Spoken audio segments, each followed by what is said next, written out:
Volvimos y estamos listos para dar inicio a nuestra primera entrevista de la mañana. Atentos ahí en casita, los invitamos a participar de manera activa de este y todos nuestros segmentos a través de la línea WhatsApp.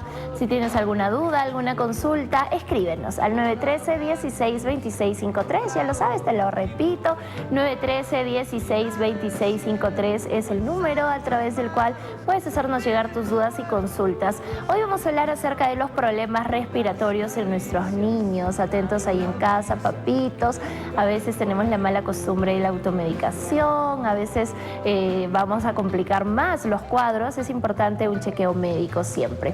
Para poder desarrollar este tema, hoy nos acompaña la doctora Carmela Tejada. Ella es médico pediatra y nos va a dar toda la información referente a este tema médico. Doctora, ¿cómo está? Bienvenida a su casa, Nuevo Día Más. Sí, un gusto volver a estar contigo y poder conversar con las mamás sobre un tema tan común, pero que causa mucha preocupación en ellos, ¿no? Los problemas respiratorios en los niños. Es esperable, digamos, que un niño tenga entre 5 o 6 infecciones respiratorias hasta 10 infecciones respiratorias al año. O sea, esto significa casi una vez al mes podemos esperar como normal que se enferme un niño. Por esto, a las mamás hay que darles un poco de tranquilidad, decirles que no se asusten. Muchos llegan a la consulta y dicen, doctora, es que el mes pasado también ha estado enfermo. Pues sí, es esperable. ¿Por qué? Porque la mayor parte de infecciones respiratorias en niños son de causa viral y pues es más fácil que se diseminen entre ellos. El otro factor de riesgo que tienen nuestros niños es que van al cole, van al nido, van a las guarderías. Y entonces ahí están muchos niños en un solo ambiente, comparten cosas, a veces se meten a la boquita incluso las mismas cosas. Entonces es muy fácil que se diseminen las infecciones respiratorias, bueno, todas las infecciones, ¿no? Pero más frecuentemente y más fácilmente son las respiratorias. Entonces es esperable, digamos, que nuestros niños tengan con cierta frecuencia infecciones. Pero de estas infecciones que se presentan, como te digo, hasta 10 por año en un niño, la gran parte de ellas, hasta más del 80%, son de causa viral.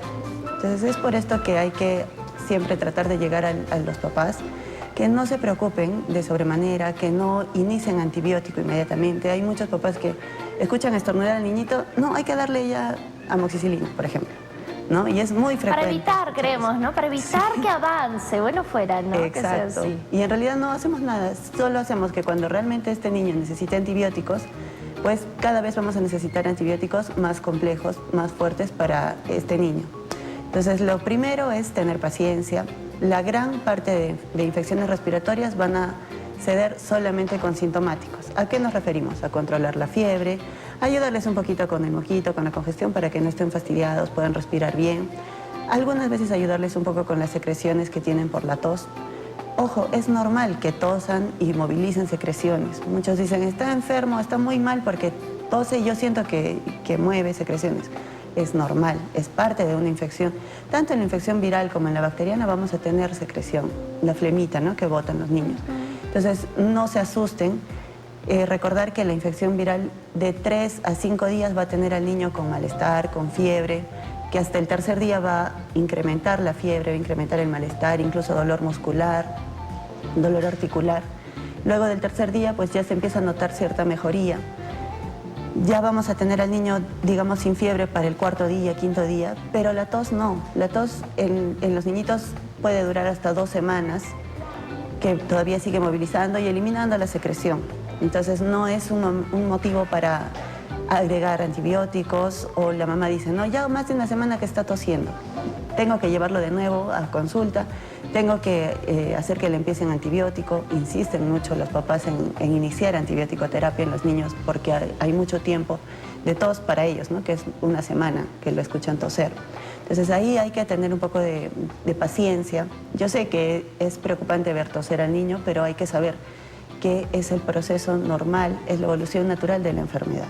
Exacto, miren qué importante es esto, ¿no? Entender de que, bueno, pues es ciertamente, ¿no?, normal o esperable que hayan estos contagios. ¿En qué punto ya alarmarnos, doctora? ¿Cuáles vienen a ser las señales de alarma para los papitos? Pues en los más pequeñitos, hasta los 6 meses, debemos fijarnos mucho en el patrón respiratorio.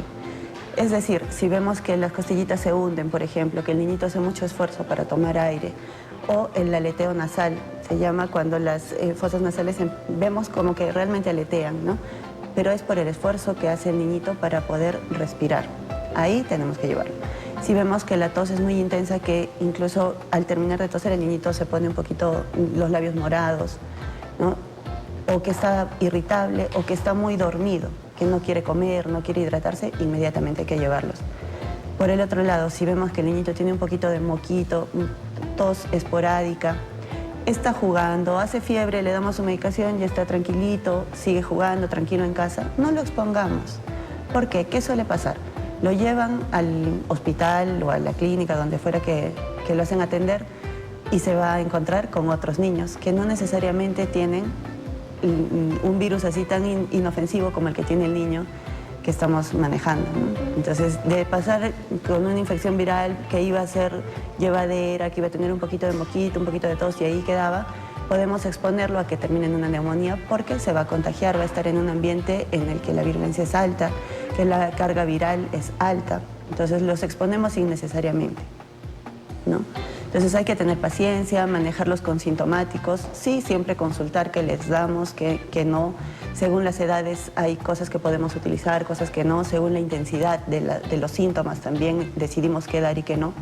Pero no preocuparnos de sobremanera, no exponer a un niño porque sigue con moquito 2 días, 3 días, lo volvemos a llevar a la consulta o insistimos en que se le inicie antibiótico. Hay muchos casos que sí está mal, pero se ve que por insistencia de los padres se llega a iniciar antibiótico-terapia, ¿no? Que lo hace un profesional incluso. Y no es lo ideal, pero muchas veces el estrés por el que pasan los papás o la insistencia que tienen porque piensan que no está bien medicado su niño, causa que se termine medicando innecesariamente a los pacientes, ¿no? Exacto, así es que atentos, no nos desesperemos, ¿no? Y peor aún, no iniciemos nosotros a cuenta propia, ¿no? A veces nos dejamos llevar, confundimos, ¿no? De repente creemos de que tiene una cosa, al final tiene otra cosa y lo medicamos para otra cosa, ¿no? Doctora, ¿cómo puede complicar esto el cuadro del menor, por ejemplo?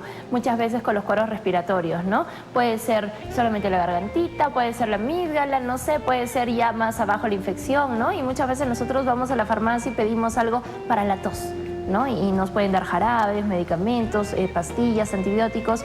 ¿Cómo podemos complicar el estadio del niño si es que nosotros mismos los automedicamos? El riesgo, sobre todo, aparte de lo que hemos dicho de los antibióticos, es que por las edades en los niños hay ciertas cosas que no se pueden utilizar.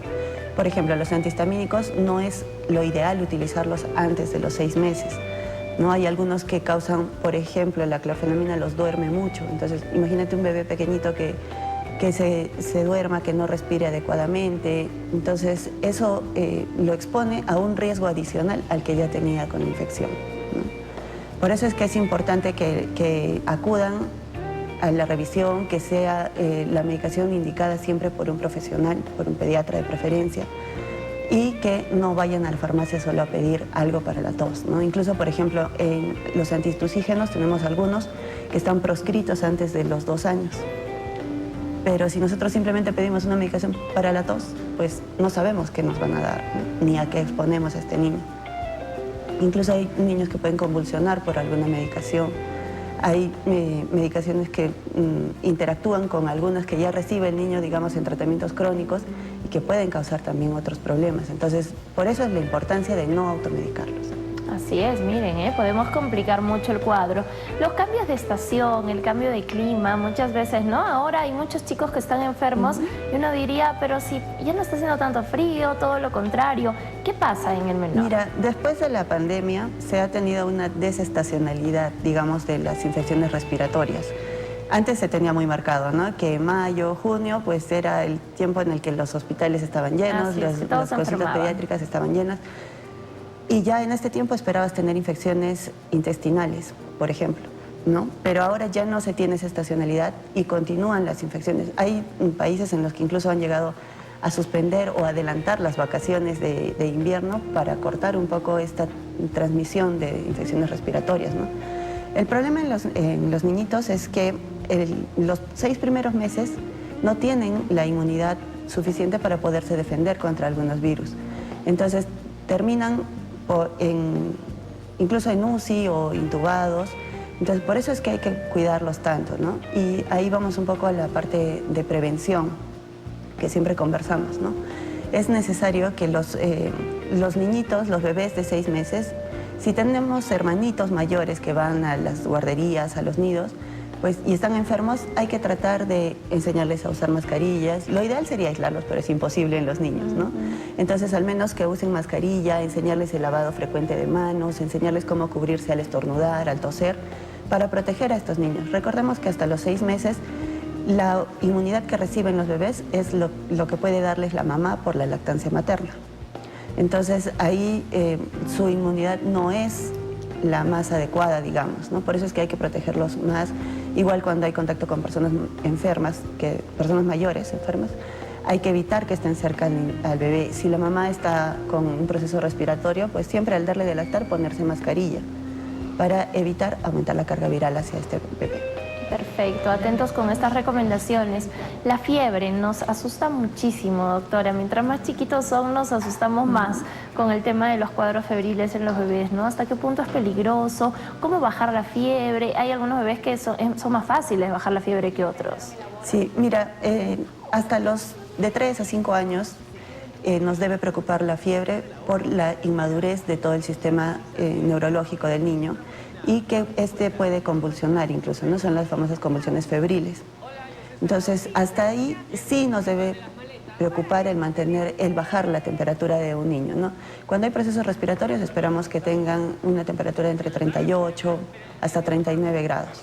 Entonces, ahí lo primero es pues la medicación que le haya prescrito el profesional, en la dosis adecuada, no darle muy seguido. Si vemos que la medicación que tiene no es suficiente, podemos usar condicionalmente otros. En casa hay que desabrigar un poco a los bebés. Se ve mucho que porque está enfermo lo abrigamos de sobremanera y entonces el bebé encima de la fiebre está sudando por el calor que se le da, ¿no? Entonces, lo primero es desabrigar al bebé. Lo segundo, podemos ponerle pañitos húmedos. Si vemos que la fiebre no baja, incluso podemos darle un baño. No se asusten. Hay muchos que dicen, no, pero está con gripe, no lo puedo bañar. No es así. Podemos darle un baño rápido, con agua tibia, en un ambiente cerrado, y eso nos va a ayudar a como que resetear la temperatura un poco. Entonces sale el bebé ya más fresco, con la medicación que va actuando durante el baño y ya está. Ahora, ¿qué pasa si la fiebre no baja? Debemos acudir para ponerle otra medicación. Más de 39 en un bebé de menos de 2 años, de 1 año, sí debemos ir rápidamente a urgencia. Perfecto, eso es muy importante, ¿no? Saber actuar rápidamente, saber reconocer y hasta qué punto deberíamos de alarmarnos. Un tema muy interesante, amigos. Si ustedes tienen dudas, consultas, envíenos sus mensajitos a la línea WhatsApp 913-162653 y presten mucha atención. Vamos con las recomendaciones finales, doctora. Bueno, lo que conversábamos, no automedicar, que siempre lo decimos, incidir en los niños en el lavado frecuente de manos, aprender a cómo estornudar, cómo toser. Lo otro es cuando inician el proceso respiratorio, no alarmarnos, tener paciencia sobre todo, ¿no? Saber que la fiebre nos puede durar hasta 3 días. No porque va más de 3 días la fiebre, hay que buscar a alguien que le inicie antibiótico, esperar, controlar los síntomas, saber que la tos puede llegar a durar hasta 2 semanas. No asustarse, no incrementar la medicación, ayudarle simplemente con la hidratación. La hidratación es imprescindible en los procesos respiratorios porque va a hacer que todas las secreciones sean más fáciles de movilizar, se licúen un poco. Perfecto. Tenemos ya algunas consultas, doctora. Vamos con la primera. Dice, buenos días. Una consulta para la doctora. ¿Cuántos días de fiebre y hasta qué grado no es para preocuparnos? Y si hace fiebre de 38, se le baja con el Panadol y luego a las 2 horas le vuelve la misma fiebre. ¿Se le puede volver a medicar? ¿Eso es una señal para llevarlos al médico? Se describe que en una infección viral podemos tener hasta 7 días de fiebre. Lo más común es que tengamos de 3 a 5 días, entonces se puede esperar. Si tenemos más de 38 hay que medicarlo, supongo le indican el paracetamol como lo menciona, pero a las 2 horas no podemos repetir la dosis del paracetamol. Es lo que conversábamos hace un momento, ¿no? Que si no baja con la medicación indicada, se puede adicionar condicionalmente alguna otra medicación.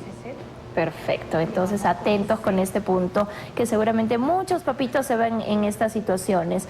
La siguiente consulta dice, buen día, si un niño de 9 años tiene tos continua, ¿cuál es el diagnóstico de TBC? Dice.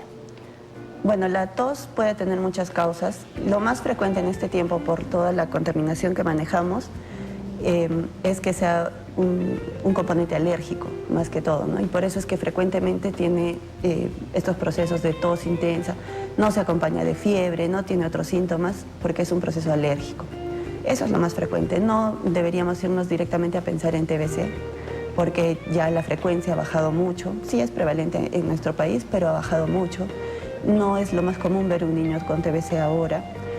Reciben vacunas, entonces no es lo frecuente, pero igual si tiene dudas, pues hay que hacerle una radiografía y hay que hacer exámenes con el esputo. Perfecto. Vamos con la siguiente consulta que dice, ¿es cierto que los adolescentes pueden tener asma? Sí, y los adultos y los bebés, todos. Lo que pasa es que hay niños que nacen con la predisposición genética para desarrollar asma, pero se maneja silente hasta la adolescencia, que por todo el cambio hormonal que tienen, pues hace que debuten. Ahí se despierte o exacto, debute. Pero la predisposición genética está desde el nacimiento. Y lo más común es que así como debuta con la adolescencia, pasa la adolescencia y se olvida del asma. Miren, qué interesante. ¿Y cómo lo reconocemos o cómo aparece? ¿Cómo pues es lo que te mencionaba de esta tos alérgica es que empieza a tener procesos de tos frecuentes que se incrementan por la noche, que llega a tener incluso sibilante se llama, pero es como un silbido que tú puedes escucharlo de estar al lado nada más sin necesidad de auscultarlo. Entonces todo eso nos hace pensar que puede llegar a un diagnóstico de asma. Perfecto, entonces miren qué interesante hoy abordando este tema, los problemas respiratorios en nuestros pequeños.